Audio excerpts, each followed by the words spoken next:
All right, this time on The Happy Home Buyer, we're going to talk to you on why 18-year-olds shouldn't be given $500,000 to blow, and why the uber wealthy aren't the only ones that should be doing estate planning.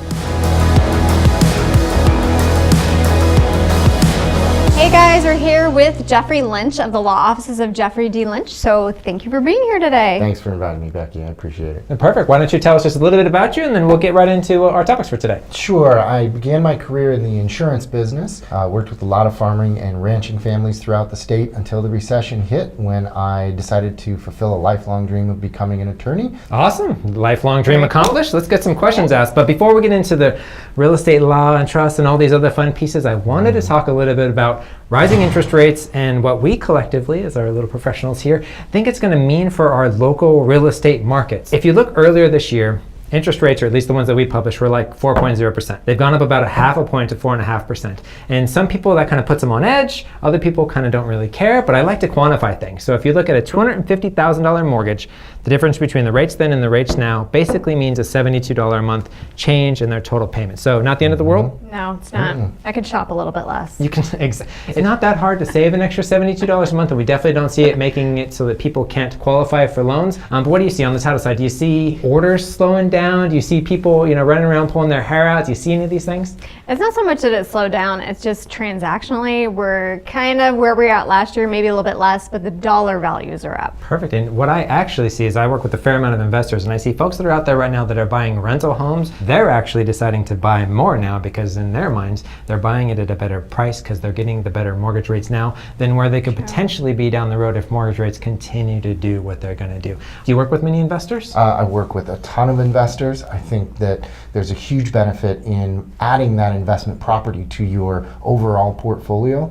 because with the depreciation expense that comes with renting a home, running it like a true business, and the other expenses, there are so many advantages to having that as part of your portfolio. Exactly, and we see people taking advantage of that, or at least I do on my side, people that are coming in and buying multiple investment homes right now because they see the time is still being ripe. So that's just our professional opinion. We're wondering what you guys think at home. Do you agree? Do you disagree? So comment in the section below. All right, and now we are going into our lightning round. Perfect. This is where we're going to ask you 5 questions kind of related to your topic, and you get to answer them with these things. You've got, this one is going to be yes, and this one is going to be no. And the question of today is, should I call you if? Should I call you if I'm buying my 5th rental home and holding title in my own name? Absolutely. You got to protect your personal assets from those high-risk assets. Perfect. Should I call you if I buy my first home and after a few days we get a storm and the roof leaks like a sieve? Yes, I can point you in the right direction. We can take a look at the contract and the disclosures and see what options you might have. Should I call you if I'm selling my home and it's 3 days before the close of escrow and the buyer's loan docs aren't at title? No, that is not my area of expertise. Perfect. Should I call you if my husband and I just had our 3rd kid and we are about to close on a home? Absolutely. There are many things we can discuss. Okay, perfect. So our last question, should I call you if I own some real estate, but I'm not a wealthy person? Absolutely. Estate planning is not just for the wealthy. Perfect. So let's actually get into that. So your expertise is trusts and estate planning and probate and all these fun pieces. And I know you came over on our questionnaire. The most common misperception is that this type of planning is only for the wealthy people. Correct. The estate tax exemption right now is $11 million per person.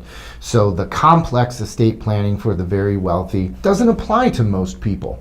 But the most important document that I usually create with the families that I work with is a living trust. If you have minor children and you have life insurance, we protect against a minor becoming 18 years of age and then having access to $500,000 to $1 million worth of principal. So we use a trust to protect it. We delay it so that it's there for the rest of their lives. If they make a mistake early, that's okay. They don't make a mistake with everything. They make a mistake with a little bit, and then everybody knows, maybe they're not the best decision makers with money.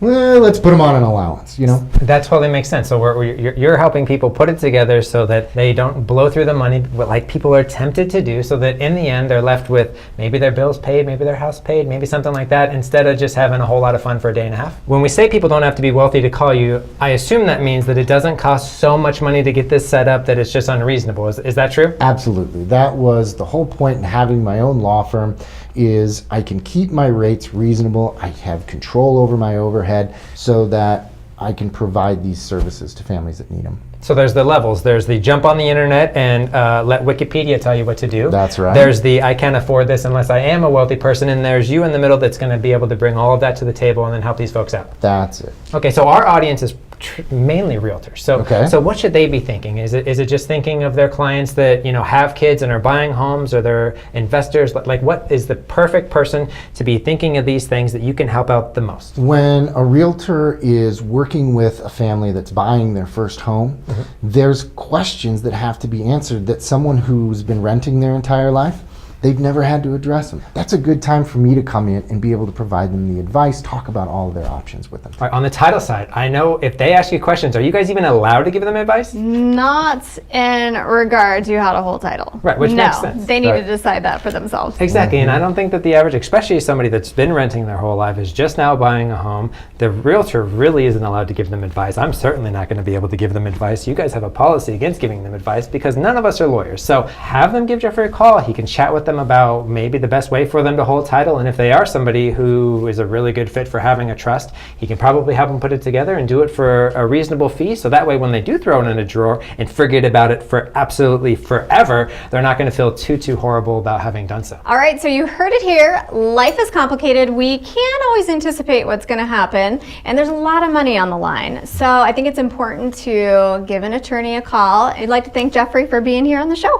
Thanks, Becky. I appreciate it. Thanks for having me. Oh, most definitely, most definitely. And if you learned anything from this show, or we validated any information you already had, please share it with one of your clients, share it with a colleague, and of course, shop me for any of your mortgage needs, and give Becky a call for anything she can help you do on the title side. And we'll see you next time on the Happy Home Buyer. Talk to you soon.